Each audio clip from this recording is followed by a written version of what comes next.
Welcome back to Backstory Explained, everyone.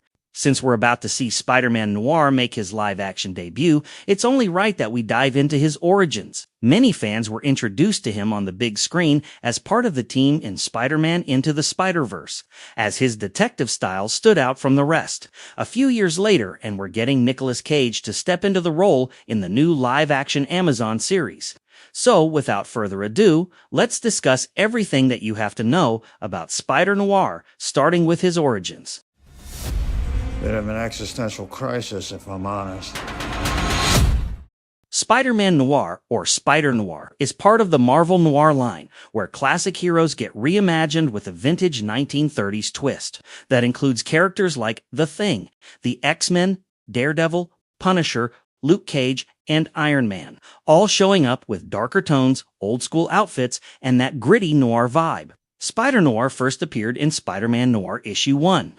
His origin starts during the 1930s Great Depression, where he is raised by his Aunt May and Uncle Ben. Both his aunt and uncle are social activists, serving as a voice for poverty and security. During one of Aunt May's speeches, an argument sparks between her and the Goblin's Muscle, which results in Peter being punched onto the ground and Aunt May being restrained by them. Coming to their rescue, Uric, a photographer for the Bugle, helps them against the Goblin's Muscle.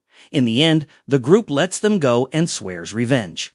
Afterward, Uric gives them a ride to the Bowery Welfare Center, where Peter brings up the screens built to keep out the Goblin's mob after they killed his Uncle Ben. Although there was no clear proof that it really was the mob that killed his uncle, Peter was sure, and this caught Uric's attention. Because of this, Uric takes Peter to the hottest speakeasy in town to make him witness the truth. Inside, powerful individuals sat, such as the mayor of New York, Emilio Alcuno, who runs half the brothels in New York, Adolphus Crane, whose sweatshops closed due to Ben Parker, and finally Norman Osborn, the Goblin. Norman makes his way to their table and greets them, having a small conversation about Uncle Ben. Enraged, Peter throws his drink at Norman Osborn. At first, the vulture hisses at Peter, but Norman stops him and simply wipes the drink off as he tells Uric to teach Peter some manners.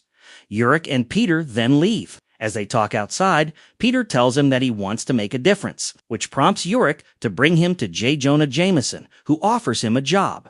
Uric takes him as his assistant, where Peter gets to witness the harsh living conditions people have to suffer through. Later in a diner, they talk more about what they have captured, and Peter opens up, telling Uric that he was the one who found Uncle Ben's body.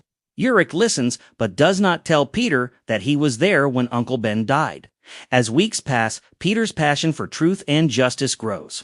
While they are waiting for pictures to process, Peter rants to Uric about how unfair the system is.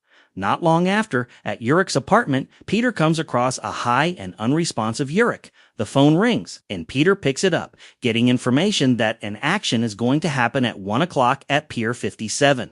Later, at the pier, the mob is transporting boxes that contain the statue of the Spider God. As they lift its box, one of them slips, causing the statue to break and release multiple spiders.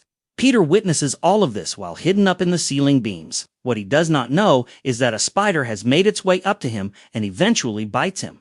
As he is bitten, he gets a vision of the Spider God telling him that its bite brings death to those who intend evil, but for him, its bite brings the curse of power. A little while later, Peter wakes up covered in webs, feeling his newly gained strength as he leaps his way down to the floor. That covers Spider Noir's origin.